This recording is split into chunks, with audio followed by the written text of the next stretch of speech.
नमस्कार विद्यार्थियों, मेघराज गुरुकुल में आपका स्वागत है। और आज जो वीडियो हम आपके लिए लेके आए हैं वो रीजनिंग का काफ़ी बेहतरीन वीडियो है। और रीजनिंग की अगर हम बात करें आपके सामने, तो रीजनिंग का रैंकिंग टेस्ट क्रम परीक्षण में तुलना पर आधारित प्रश्नों के बारे में आज चर्चा करेंगे दोस्तों।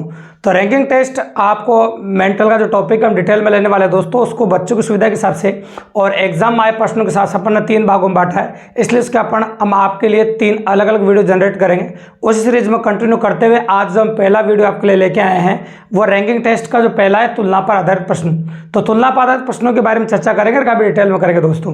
तो रैंकिंग टेस्ट एक काफ़ी अच्छा टॉपिक है मेंटल एबिलिटी का, उसी के बारे में काफ़ी डिटेल में बात करने वाले हैं अपन। रीजनिंग का काफ़ी अच्छा टॉपिक है, काफ़ी अच्छे क्वेश्चन एग्जाम में कंडक्ट होते हैं जिनकी पॉसिबिलिटी भी एग्जाम में काफ़ी अच्छी होती है। और उसमें पहली टाइप हम पढ़ने जा रहे हैं आज, तुलना पर आधारित प्रश्न। तो तुलना पर आधारित प्रश्नों में तुलना के बारे में जान लेते हैं। पहले तुलना क्या होती है और क्या नहीं होती इसके बारे में बात करते हैं। जैसे 2 या 2 से अधिक व्यक्तियों के बीच में उनके गुणों के आधार पर, उनके कार्य के आधार पर या उनके विशेष गुण के आधार पर, किसी भी चीज़ के आधार पर उनके बीच में बड़ा छोटा बराबर कम ज़्यादा ऐसी बातें की जाती है, तो ये सब तुलना कहलाती है दोस्तों। तो इंसान के हर गुण के अंदर हम तुलना कर सकते हैं। इंसान के अंदर जितने भी गुण पाए जाते हैं उन सब के अंदर हम तुलना कर सकते हैं। चाहे इंसान का कोई सा भी गुण हो, हर गुण के अंदर हम तुलना कर सकते हैं, चाहे वो इंसान का कोई सा भी गुण हो। जैसे फॉर एग्जाम्पल अपन बात कर सकते हैं आपके सामने, राम श्याम से मोटा है, राम श्याम से हल्का है, राम श्याम से नाटा है, राम श्याम से बारी है, राम श्याम से बुद्धिमान है, राम श्याम से बेईमान है, राम श्याम से काला है, राम श्याम से गोरा है, राम के श्याम ज्यादा अंक है, राम के श्याम से कम अंक है। तो ये सब तुलना है दोस्तों। तो इनको हम तुलना कर सकते हैं एग्जाम पॉसिबिलिटी के हिसाब से, और एग्जाम में जो कंडक्ट वेरिएंट है उसके साथ अपन इस प्रकार से तुलना कर सकते हैं। तो तुलना इस प्रकार से कर सकते हैं हर इंसान के गुण के अंदर। तो इंसान के अंदर जितने भी गुण पाए जाते हैं उनके अंदर हम तुलना कर सकते हैं। यूनिक कह सकते हैं किसी बड़ा छोटा या बराबर में हम तुलना करते हो। इंसान के हर गुण के अंदर हम इजीली अप्रोच कर सकते हैं और इजीली तुलना कर पाएंगे दोस्तों। तो उनके बारे में चर्चा करेंगे। तो तुलना करने के लिए कुछ इंपॉर्टेंट बातों की जरूरत पड़ेगी, उनको डिटेल में पढ़ेंगे आज इस वीडियो के माध्यम से अपन। और उनको चिन्हों को और सबके बारे में डिटेल में जानने के बाद फिर बताएंगे आपको तुलना पर आधारित प्रश्न एग्जाम में कैसे बनते हैं। तो वीडियो के एंड तक बने रहिए, काफी मजा आएगा दोस्तों वीडियो देखने में आपको। और आज के बाद इस वीडियो को पूरा देखने के बाद तुलना पर आधारित कोई भी क्वेश्चन एग्जाम में आ जाए वो गलत नहीं होगा दोस्तों, और काफी इजीली अप्रोच कर पाएंगे और काफी आसानी से कर पाएंगे दोस्तों आप। तो शुरुआत करते हैं कुछ छोटी छोटी बातें जिनके बारे में अपन बात कर रहे हैं आपके सामने। और अगर इन चिन्हों के बारे में डिटेल में आप कंसल्ट करते हैं तो एग्जाम आए क्वेश्चन आराम से कर पाएंगे आप। ठीक है दोस्तों, तो पहले चिन्हों के बारे में बात कर लेते हैं, बड़े छोटे के बराबर में अपन। तो मैंने लिखा ए ग्रेटर देन बी। ये जो सिंबल आपके सामने लगा हुआ है, ये चिन्ह आपके सामने लगा हुआ है, इसे हम ग्रेटर देन कहते हैं। तो ए ग्रेटर देन बी, ए ग्रेटर देन बी। तो ये कह सकते हैं इसका मतलब हिंदी में होता है आपका ए बी से बड़ा है। ए ग्रेटर देन बी का मतलब होता है आपका ए बी से बड़ा है। तो जो चिन्ह इंपोर्टेंट है, जो क्वेश्चन करते वक्त काम आएंगे उन्हीं के बारे में कर रहे हैं। तो अब देखते जा रहे हैं। अगला चिन्ह लगाया मैंने ए लेस देन बी। अगला चिन्ह मैंने जो आपके सामने लिखा वो लिखा ए लेस देन बी। इसका मतलब है ए बी से छोटा है। इसका मतलब है आपका ए बी से छोटा है। इसके बाद अपन बात कर रहे हैं आपके सामने, फिर लिखा मैंने आपके सामने ए बराबर बी। इसका मतलब है ए बी के बराबर है, ए बी के बराबर है। मतलब आयु के हिसाब से, वजन के हिसाब से, किसी भी एनीथिंग गुण के आधार पर ए बी से बराबर है, इस प्रकार से अपन कह सकते हैं। तो ये तीनों सिंगल सिंगल चिन्ह थे और कई बार तुलना करते वक्त एग्जाम में डबल चिन्ह का प्रयोग भी करता है। तो इस प्रकार से डबल चिन्ह होता है, और जो बीच में जो चिन्ह लगा हुआ है इसे बोलते हैं अपन ग्रेटर देन इक्वल टू। तो जो बच्चे पहली बार पढ़ रहे हैं, जो कमजोर बच्चे, इस बात विशेष तौर से सुनिएगा दोस्तों और चिन्हों के बारे में सुनिएगा। ग्रेटर देन इक्वल टू बोलते हैं इसे। ग्रेटर देन इक्वल टू इसका हिंदी में मतलब क्या होता है, ए बी से बड़ा या बराबर है। तो ग्रेटर देन इक्वल टू का मतलब होता है बड़ा या बराबर। तो ए बी से बड़ा या बराबर है। एक और चिन्ह होता है आपका A less than equal to B. A less than equal to B, इसका मतलब है ए बी से छोटा है, ए बी से छोटा या बराबर है, ऐसे कह सकते हैं हम। ए बी से या तो छोटा होगा या फिर बराबर होगा, इस प्रकार से अपन कह सकते हैं आपके सामने। इसके बाद अगली इंपॉर्टेंट बात ये हो जाएगी आपके सामने, कई बार ऐसी लाइन का प्रयोग करते हैं। जैसे क्वेश्चन आया एग्जाम में आपके, 5 व्यक्ति एक बाग में ठहर रहे हैं, उसमें राम श्याम का अनुसरण कर रहा है। ऐसी लैंग्वेज आपको बोली जाएगी एग्जाम के अंदर, तो उसके बारे में बात कर रहे हैं अपन। 5 व्यक्ति एक बाग में ठहर रहे हैं, उसमें राम श्याम का अनुसरण कर रहा है, ऐसी लैंग्वेज आपको बोली जाएगी। तो राम श्याम का अनुसरण कर रहा है, तो श्याम का अनुसरण कर रहा है मतलब राम जो है वो श्याम के पीछे पीछे चल रहा है, ऐसा कह सकते हैं। मतलब राम जो है वो श्याम का अनुसरण कर रहा है। तो मैंने ये बोला राम श्याम का अनुसरण कर रहा है, मतलब आगे कौन चल रहा है आपका, आगे चल रहा है आपका श्याम और पीछे कौन चल रहा है, राम। तो इस प्रकार से जब बोला जाए आपको जिसका हम अनुसरण करते हैं उसके पीछे पीछे हम चलते हैं या उसके चिन्हों पर चलते हैं। तो ये अनुसरण करने वाली लाइन कभी एग्जाम क्वेश्चन में क्वेश्चन करते हैं काम आ जाएगी, इसलिए आपको मैंने पहले बता दी दोस्तों। एक और अगला कंसेप्टर का भी इंपॉर्टेंट कंसेप्ट है जिसमें बोल रहे हैं अपन राम और श्याम के बीच में बैठकर 18 आदमी खाना खा रहे हैं। लैंग्वेज सुनिएगा, राम और श्याम के बीच में बैठकर 18 आदमी खाना खा रहे हैं। तो ये बताइए कुल कितने आदमी खाना खा रहे हैं। एक बार रिपीट करके सुनिएगा दोस्तों, राम और श्याम के बीच में बैठकर 18 आदमी खाना खा रहे हैं, तो बताइए कुल कितने आदमी खाना खा रहे हैं, ऐसा मैं कह रहा हूं आपके सामने। तो देखो लैंग्वेज काफी अच्छी है, जिस भी इस प्रकार का कंसेप्ट आपके सामने बोला जाए तो इस बात का विशेष तौर से ध्यान रखना दोस्तों, जिनके बीच में बैठाया जाता है उनमें से उन दोनों खूंटों को नहीं गिना जाता है। अब बीच में जितने व्यक्ति हो उन्हीं को हम गिनेंगे। तो मैंने बोला राम और श्याम के बीच में बैठकर 18 आदमी खाना खा रहे हैं, तो कुल कितने आदमी खाना खा रहे हैं। तो आप 100% कह सकते हो दोस्तों 18 आदमी खाना खा रहे हैं, क्योंकि मैंने आपसे कहीं भी नहीं कहा कि राम और श्याम खाना खा रहे हैं। औसता राम और श्याम दोनों साइड खड़े हो, औसता राम और श्याम व्यक्तियों का नाम ही नहीं हो, वो दोनों खंभों के नाम हो, दोनों साइड बैठे हो, व्यक्ति बैठे हो उन खंभों के बीच में। तो इस प्रकार से एनालिसिस हो सकता है दोस्तों एग्जाम के अंदर। तो जो जिन खूंटों के बीच में बोला जाता है, जिन खूंटों के बीच में बोलते हैं अपन, उनको नहीं गिनते हैं, उनके बीच में अपन लेते हैं आपके सामने। ठीक है दोस्तों, इस प्रकार से पॉसिबिलिटी आपके सामने बनती है। ये छोटी छोटी बातें हैं। अब इसके बाद आगे जो कंडक्ट हम आपके सामने करेंगे वो वाक्यों की बिल्डिंग करेंगे आपके सामने। तो वाक्यों की बिल्डिंग करने के क्रम में अपन पॉइंट ले रहे हैं 8 नंबर आपका, और उसकी लैंग्वेज सुनिए आप। मैंने बोला ए बी से बड़ा है, ए बी से बड़ा है लेकिन सी से छोटा है। तो देखो वाक्य जोड़ते कैसे हैं और वाक्य जुड़ते कैसे हैं और एक साथ दो वाक्य आते कैसे हैं, वो मैं आपको समझा रहा हूं दोस्तों, गौर से देखिएगा। ए बी से बड़ा है, तो ए हो गया आपका बी से बड़ा, लेकिन सी से छोटा है। तो इन दोनों वाक्यों की जो बिल्डिंग आपके सामने हो रही है वो लेकिन से हो रही है दोस्तों। तो ये बिल्डिंग लेकिन से हो सकती है, परंतु से हो सकती है, किंतु से हो सकती है, मगर से हो सकती है, एवं से हो सकती है, वह से हो सकती है, तथा से हो सकती है। एवं तो ले लिया अपन ने, और ले सकते हैं, और अंग्रेजी वाला एंड ले सकते हैं। तो इन सब से हो सकती है। दूर इनकी जगह लेकिन की जगह इनमें से कुछ और भी हो सकता है। तो ये जितने भी अपन ने शब्द बोले आपके सामने, ये सब फर्स्ट पर्सन के लिए आते हैं। ये जितने भी शब्द हमने आपके सामने बोले हैं ये सब आपके फर्स्ट पर्सन के लिए आते हैं, मतलब पहले व्यक्ति के लिए आते हैं। और अपने यहाँ पर फर्स्ट पर्सन कौन होता है, जिसको पहले बोला जाता है वो फर्स्ट पर्सन होता है, जिसको बाद में बोला जाता है वो सेकंड पर्सन होता है। मेरे को आपको अंग्रेजी नहीं पढ़ा रहे हैं, हम आपको बिल्कुल देसी भाषा में पढ़ा रहे हैं। तो उससे जो हमारे यहाँ पर पहले लिखा जाता है उसे हम फर्स्ट पर्सन कहते हैं, और जो बाद में लिखा जाता है उसे सेकंड पर्सन कहते हैं। तो पहले कौन लिखा है आपका ए, तो पहला पर्सन कौन हो गया आपका यहाँ पर ए हो गया, और दूसरा पर्सन कौन हो गया आपका बी।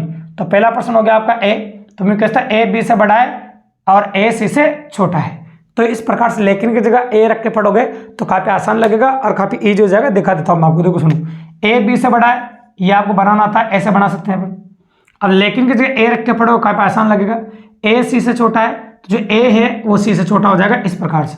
तो इस लाइन से आप क्लियरली कह सकते हैं सबसे बड़ा कौन है सी, सबसे छोटा कौन है बी, और बीच का कौन है आपका ए। तो इस प्रकार से अपन क्लियरिफाई कर पाएंगे और आसानी से आपका हो जाएगा दोस्त। तो इसके बाद 9 नंबर पॉइंट लेते हैं अपन, और वाक्यों की बिल्डिंग कैसे करते हैं उसके बारे में बात करते हैं। ए बी से बड़ा है जो सी से बड़ा है, ए बी से बड़ा है जो सी से बड़ा है, ऐसे बोला मैंने आपको समझ। तो यहां पर भी नोटिस कर रहे होंगे आपके, यहाँ दो वाक्य हैं, ये पहला वाक्य है, ये दूसरा वाक्य है, और दोनों वाक्यों की जो बिल्डिंग हुई है आपकी वो जो से हुई है। और एक बात गांठ बांध लेना, जो होता है वो यहाँ पर सेकंड पर्सन के लिए आता है। जो एकमात्र ऐसा शब्द है जो सेकंड पर्सन के लिए आता है, और आप अच्छी तरह दे रहे हैं यहाँ पे सेकंड पर्सन कौन है बी। तो यहाँ पर बी रख के पढ़ोगे तो आपको कोई भी लैंग्वेज पढ़ने में तुलनापादित प्रश्नों में डिफिकल्टी बिल्कुल भी नहीं आएगी, और कमजोर से कमजोर बच्चा भी तुलनापादित प्रश्नों में जो कंफ्यूजन रहता है, जो गलतियां होती है, वो आज के बाद जिंदगी में कभी भी नहीं होगी और काफी आसानी से अपन कर सकते हैं। तो मैंने बोला ए बी से बड़ा है, तो ए को बी से बड़ा कर दिया। अब यहाँ बी रख के पढ़ो तो काफी आसान हो जाएगा, बी सी से बड़ा है, तो बी हो जाएगा सी से बड़ा। तो आप क्लियरली कह पाएंगे सबसे बड़ा ए है, सबसे छोटा सी है, और बीच का जो है आपका वो बी है। ठीक है दोस्तों, इसके बाद अपन एक और पॉइंट लेके और बड़ा क्लियर कर देते हैं इसको। देखिए लैंग्वेज आप, ए बी से बड़ा है जो सी से छोटा है, ऐसे मैंने बोला। तो सबसे बड़ा कौन है, सबसे बड़ा कौन है, ऐसे मैंने पूछ लिया। क्वेश्चन टाइप हो गया। इसके मैं ऑप्शन भी ले लेता हूं आपके सामने, है ना। तो मैंने लिया पहला ऑप्शन ए, दूसरा ऑप्शन ले लिया सी, तीसरा ऑप्शन ले लिया ए या सी, और चौथा ऑप्शन जो डी है अपन ने ले लिया ए और डी। इस प्रकार से अपन 4 ऑप्शन भी आपके सामने ले चुके हैं। तो एज ए क्वेश्चन टाइप हो गया, और पॉसिबिलिटी जो बन गई इसकी क्वेश्चन टाइप बन गई बिल्कुल नॉर्मली। इस प्रकार से वैरायटी अपन दे सकते हैं आपके सामने। एग्जाम पॉसिबिलिटी तो इस प्रकार से हो जाएगा। अब देखिए बनाना शुरू करते हैं आपके सामने। ए बी से बड़ा है पहला वाक्य, सी से छोटा है दूसरा है। वाक्य की बिल्डिंग जो से हो रही है, और जो किसके लिए आता है आपको ना, सेकंड पर्सन के लिए, है ना। तो यहाँ पर सेकंड पर्सन कौन है आपका, बी। तो इससे पढ़ेंगे अपन। तो पहली लाइन पढ़िए पहले, ए बी से बड़ा है। तो ए बी से बड़ा है तो आप क्लियरली कह सकते हो ए बी से बड़ा है, ये बना दिया अपन ने। फिर ये पढ़ो बी सी से छोटा है। तो बी सी से छोटा है तो एक और बनाना पड़ेगा, क्योंकि सी बी से मतलब बी जो है उसी से छोटा है। अब मेरे पास इन दोनों लाइनों से नतीजे भी ये पूछा हूं, तो इन दोनों लाइनों से क्लियर होता है कि बी से बड़ा ए है और बी से बड़ा सी है। मतलब बी से दो बड़े हैं, बी से ए भी बड़ा है और बी से सी भी बड़ा है। मतलब ए भी बड़ा होगा आपका और सी भी बड़ा होगा। तो आप कह सकते हैं या तो ए बड़ा होगा या फिर सी बड़ा होगा, क्योंकि कंफर्म ही नहीं है कि बी से 2 लोग बड़े हैं। तो आप कह सकते हैं आंसर होगा ए या सी। तो करेक्ट आंसर हो जाएगा आपका ए या सी, या तो ए बड़ा होगा या फिर सी बड़ा होगा। तो बिल्कुल छोटी छोटी बातें दोस्तों, बिल्कुल नॉर्मल बातें अगर आप क्लियर करेंगे तो आपकी पॉसिबिलिटी एग्जाम के अंदर काफी अच्छी बनेगी और काफी आसानी से आप क्वेश्चन कर पाएंगे। इस प्रकार से कंडक्टेड वेरिएंट हो सकता है आपका। अब एग्जाम के अंदर इतनी सारी इंफॉर्मेशन बताने के बाद और इतना सारा कंडक्टेड वेरिएंट बनाने के बाद तो तुलना पादत कोई सी भी तुलना करा दे, बड़ा छोटा बराबर की, किसी प्रकार की तुलना कभी भी एग्जाम में क्वेश्चन गलत नहीं होगा दोस्तों। चाहो तो एक क्वेश्चन में ट्राई करके बता भी देता हूं आपको, क्योंकि एग्जाम में क्वेश्चन की जो पॉसिबिलिटी वो कैसी रहती है और कैसा क्वेश्चन आता है। 2 या 2 से अधिक वाक्य इस प्रकार के जोड़ दिए जाते हैं, 3 4 5 6 कितने वाक्य जोड़ दो, आप जैसे बोले वैसे बनाते रहिए, डायरेक्ट तुलना हो जाती है। बड़ा छोटा बराबर के बीच का आरोही क्रम अवरोही क्रम आप कुछ भी बता सकते हैं दोस्तों। बड़ा पूछे, छोटा पूछे, बीच का पूछे, या फिर आपसे आरोही क्रम दूसरे स्थान पर कौन सा, अवरोही क्रम दूसरे स्थान पर कौन सा है, तो आरोही क्रम अवरोही क्रम में देके भी पूछ सकते हैं आपके सामने। ठीक है दोस्तों, तो उससे कोई प्रकार नहीं पड़ता है। इंपॉर्टेंट कंसेप्ट यही थे, इनकी जो पॉसिबिलिटी बनती है आपकी। और एग्जाम में क्वेश्चन कैसा बनेगा वो भी सुन लीजिए आप। तो मैंने बोला ए बी से बड़ा है लेकिन सी से छोटा है। ए बी से बड़ा है लेकिन सी से छोटा है। फिर बोला मैंने आपके सामने ए बी से बड़ा है लेकिन किससे छोटा हो गया आपका, सी से। तो मैंने बोला बी डी से बड़ा है जो ई से बड़ा है। ऐसे बहुत सारी लाइनें जोड़ सकता है एग्जाम वाला। तो मैं कह रहा हूं बीच का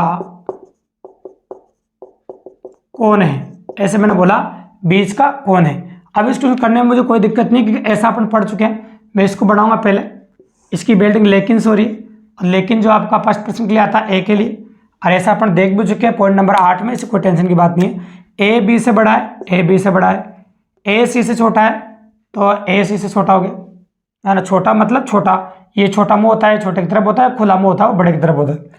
फिर बोला मैंने बी डी से बड़ा है, तो बी हो गया डी से बड़ा, ऐसे बनाते जाते हैं। जो सेकंड पर्सन के लिए आता है, तो सेकंड पर्सन कौन आपका, डी, या डी रख के पढ़ लो। डी ई से बड़ा है तो डी हो जाएगा आपका ई से बड़ा। इस प्रकार जो बड़ा अपन क्लियरली बना चुके हैं। तो बीच का कौन है, तो आपको बीच का क्लियरली दिख रहा होगा बीच का कौन है, तो आप कहते हैं बीच का बी है, तो आपका बीच का हो जाएगा आपका बी। तो इस प्रकार से मैं आपको कह रहा हूँ क्लियरली इंफॉर्मेशन है। यहाँ से बहुत सारे क्वेश्चन बनते हैं कि अगर आपसे पूछे बीच का कौन है तो आप बता दीजिए बीच का बी है। बड़ा कौन है सबसे, तो आप बता सकते सी है। बोले सबसे छोटा कौन है, तो आप कहते ई है। अब क्वेश्चन कौन कौन से पूछ सकते हैं वो बता रहा हूँ मैं आपको। इसमें तो 20 का अच्छा लग रहा था इसलिए मैंने 20 का पूछा। अभी भी पूछ सकता है आपसे, ये जो क्रम आपको दिख रहा है, आरोही क्रम का मतलब तो दोस्तों बढ़ता हुआ क्रम, और अवरोही क्रम का मतलब होता है आपका घटता हुआ क्रम। तो ये अवरोही क्रम है। तो ये पूछा आपसे अवरोही क्रम में दूसरे स्थान पर कौन है, तो अवरोही क्रम में दूसरे स्थान पर आपका ए हो जाएगा। अवरोही क्रम मतलब घटता हुआ क्रम चल रहा है आपका। तो अवरोही क्रम में दूसरे स्थान पर कौन सा ए, तीसरे स्थान पर कौन है बी, चौथे स्थान पर कौन है डी। तो इस प्रकार से अवरोही क्रम में क्रम भी पूछ सकता है आपसे। तो एग्जाम के अंदर जितने भी क्वेश्चन पूछ सकता है उनका तरीका मैंने आपको बताया, और वास्तव में कंडक्ट कैसे करते हैं, कंसेप्ट कैसे, वो आपको बताया। अब आज के बाद दोस्तों किसी भी जगह से, किसी भी मॉक टेस्ट है, किसी भी जगह से, किसी भी एग्जाम में आया हो, तुलनापादित प्रश्न आप इजीली अप्रोच कर सकते हैं। और तुलनापादित कंसेप्ट को, इस वीडियो को आपने पूरा देखा हो तो आज के बाद तुलनापादित कोई भी क्वेश्चन अगर किसी भी एग्जाम में आता है उसको आप आसानी से कर देंगे और काफी इजीली कर देंगे दोस्तों। और फिर भी अगर आपको कोई भी क्वेश्चन, दोस्तों हर वीडियो को बनाने का मकसद हमारा ये होता है कि तुलनापादित जो भी टॉपिक हम पढ़ रहे हैं उससे रिलेटेड कोई भी क्वेश्चन आपको ऐसा लगे कि इस वीडियो को देखने के बाद आपको नहीं आ रहा है, दोस्तों कमेंट बॉक्स में कमेंट कीजिए, तो कमेंट बॉक्स को आपका डाउट क्लास बना देंगे दोस्तों। तो कमेंट बॉक्स में आप कमेंट कीजिए, आपका डाउट का जवाब आपको 100% मिलेगा और काफी आसान भाषा में मिलेगा दोस्तों। तो काफी इजीली घर बैठे problem class plus continue class आप दोनों घर बैठे पढ़ सकते हैं दोस्तों, और free of cost math reasoning पढ़ने का आनंद उठा सकते हैं। इसलिए अगर वास्तव में आप मेरे चैनल पर पहली बार और नए आए हैं तो चैनल को सब्सक्राइब जरूर कर दीजिए दोस्तों, ताकि अच्छे से अच्छे आप मैथ रीजनिंग पढ़ सके और आपका सिलेक्शन होने की मनोकामना में सबसे पहले करते हैं दोस्तों, और काफी जल्दी आप सरकारी नौकरी मांगे दोस्तों। तो बने रहे मेरे साथ मेघराज गुरुकुल यूट्यूब चैनल पर। धन्यवाद।